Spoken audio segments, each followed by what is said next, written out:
welcome sa Tongs TV. Manood palagi at mag-subscribe na rin kayo para updated sa bawat video naming bago. Sa bawat video ay may aral kang makukuha, lalo na kung isa kang magsasaka. Gawain sa probinsya ang palagi naming content, kaya halika na sa Tongs TV. Mag-subscribe na kayo at manood palagi. You know, amazing morning mga katongs. Yan, magandang araw po sa inyo. So yan nga po, pakita ko po sa inyo yung ating mga tanim na halaman dito sa paligid lang. Ito nga po yung tanim kong Carolina Reaper. Saan nakita nyo po ang daming bulaklak.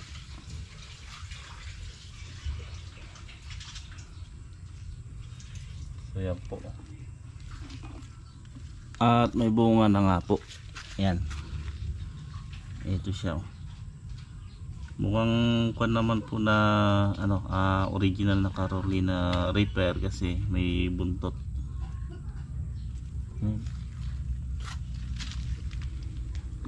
Ang daming bulaklak. Puntahan natin yung kanito, mga talong at sitaw, Yan, daming bulaklak din ang pa natin, mulberry. Daming bunga pala. Bunga lang, hindi na bulaklak. Kapal,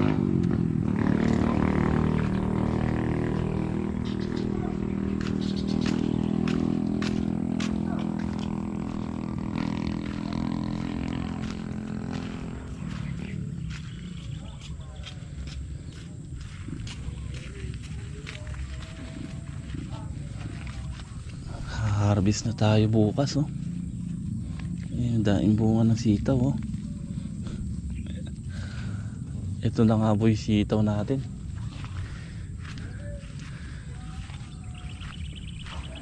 Ayan, daming bunga.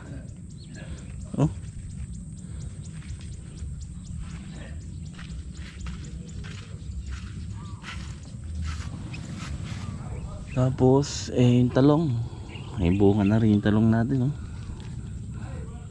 Yeah, dami, puro bungang puno. Kada isang puno may mga ganitong bunga sa baba. Pero marami na rin ang bulaklak niyan. Ay, sito. Tataba.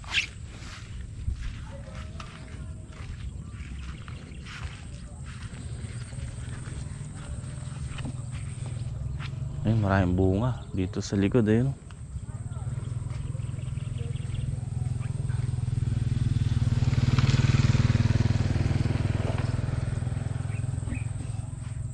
Ayan, ang daming bunga, ayun, sa likod ng sitaw natin, sa kabila. Ayos. Kakatuwa mga katongs. Ayan, kaya yung talungan natin, ganda ng talong. Ganda ng talong natin,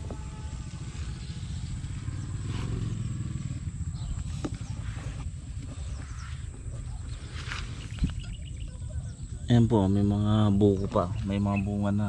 Ayan. Tapos marami na rin bulaklak. Ay, sitaw natin, ganda,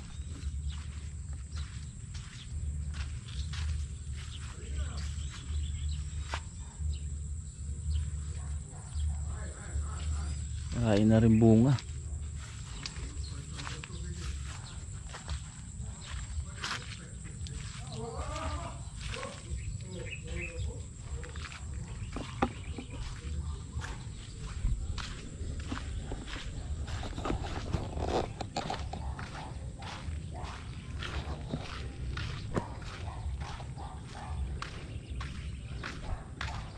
So dito, ayan yung talong, marami na rin bunga dyan.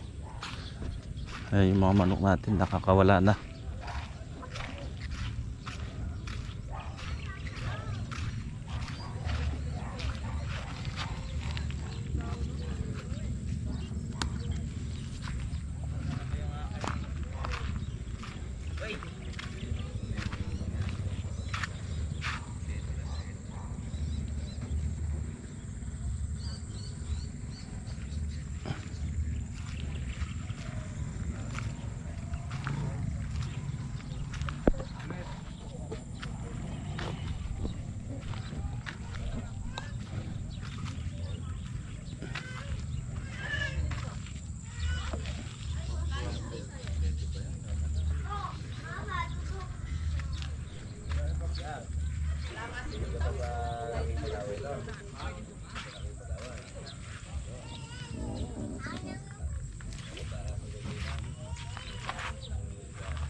Haba ng bunga.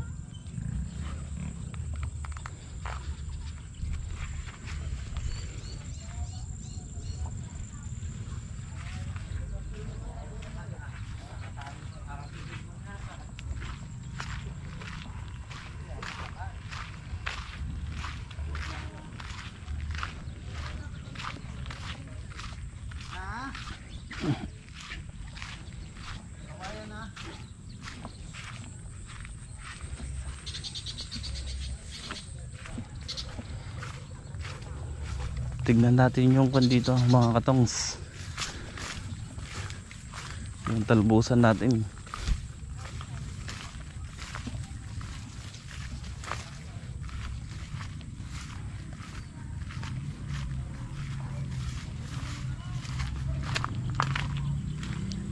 Yun o, dami ng talbos. Daming talbos ngayon o. Sarap niyan. Then dito di nawawalan ng bunga yung mga sili natin. Mapa native na sili at ito yung siling Taiwan. So dito may makapal na din yung talbos. Yan, ayos na ayos pala yung papaya natin, oh. Taas na dito rin, oh. Ito gumanda na kasi ayan, oh, nangulot yung dahon nito nung nag-spray ako. Pero ang ginawa ko, kumbaga nanigas yung kanya, yung pinakausbong. Kaya ang ginawa ko, pinutol ko siya. At ngayon nagsanga siya ng panibago. Ayan na nga po. Kaya lang medyo naiwan na siya doon sa isa, sa dalawa. Ito rin ganun din. Ayos yung may tanim tayong papaya mga katong.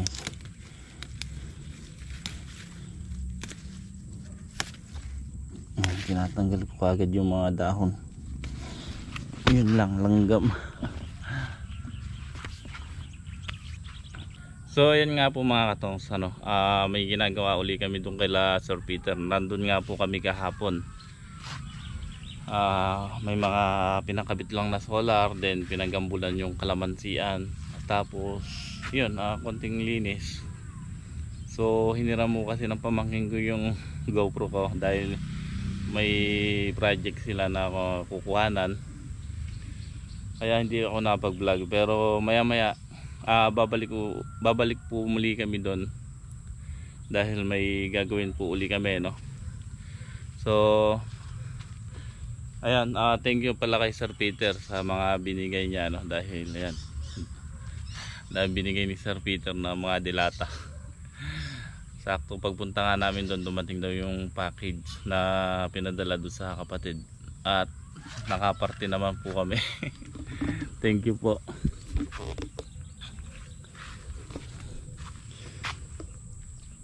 Pero bago yan mga katongs, may isa nga po pala akong ikukan sa inyo, sasabihin, ano. Alam niyo po mga katongs, hindi po bato ang na-detect sa kidney. Na-detect po sa kidney ko ay bukol, renal cyst po ang nakita sa ultrasound. Kasi kaya po nasabi kong bato Yun po ang sinabi sa akin nung una ng doktor, gawa ng na-screening po kasi yun sa dugo at saka sa ihi. Pero nung lumabas po ang resulta ng ultrasound, ang nakita po ay bukol o cyst. Pero pinapupunta nga po ako sa Euro para doon daw ako magpa-check up at mabigay ng tama yung kung ano ang dapat gawin, herbal muna, tulad po nito yung dahon ng guyabano at saka bukod po rito pinapakuluan ko po ito ng 30 minutes at iniinom ko po. Bali ito po ang ginagawa kong tubig, tapos bukod po rito syempre shoutout nga po pala kay Tita Juanita, yan, sa sponsor niyang barley, dahil yun sinasabay ko po yung inom ng barley 2 times a day. Tapos ito ang ginagawa kong tubig maghapon hanggang gabi. So awa po ng Diyos, hindi na sumumpong yung taglirang ko. Dati po kasi madalas sumumpong, lalo sa gabi, masakit. Pero siyempre gawa nung dadasal po tayo sa taas at saka sa mga yung healthy diet, andyan na po yan. Talagang lahat ng pagkain bawal na lalo yung mga maalat, yung karne. Hindi naman lahat, marami pala. Maraming pagkain ang bawal na. Yung karne ng baboy, karne ng baka, ala na po yun. So syempre kaya po ako, ayan, sakto naman yung mga tanim nating gulay, mga alaga-alaga lang yan, okay na yan. Nilagang talbos, nilagang sitaw, nilagang talong. So syempre para na rin sa kalusugan natin. Siguro magpapatingin ako sa Euro after 2 weeks para makita ko ang resulta kung ano nangyari doon sa ginagawa nating mga herbal medicine. Ayan, isa pa po ang ginagawa ko, tanglad. Sinasalitan ko po minsan ng tanglad. Yung tanglad po kasi mainam yan sa atay, sa liver naman. Naglilinis siya ng liver. Tanglad, pinapakuluan ko po at then nilalagyan ko ng kalamansi. So ito, mainam po ito sa mga, yun nga, sa mga cysts sa katawan natin, yung guyabano.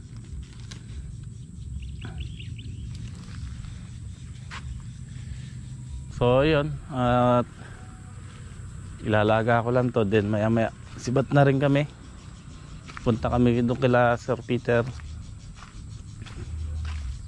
Kakatuwa yung talbos natin.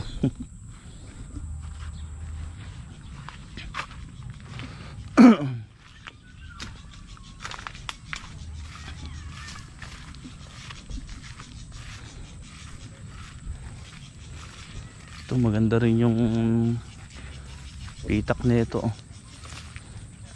Ibang binhi kasi ito, kaya nahuli. Kaya lang hindi naman na ako gumagawa niyan.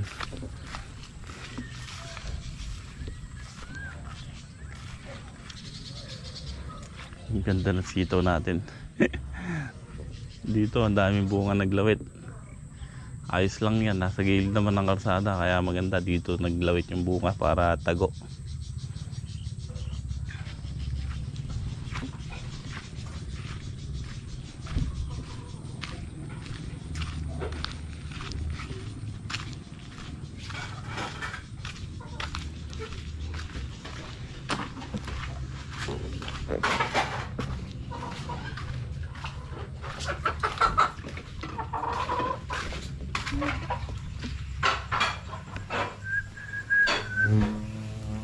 Uy.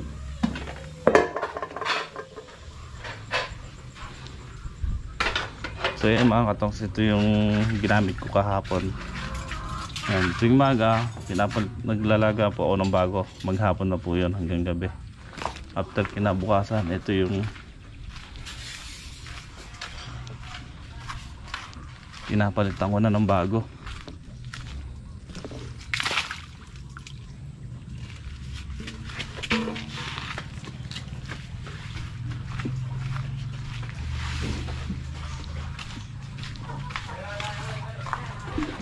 Ayo guys, semua nih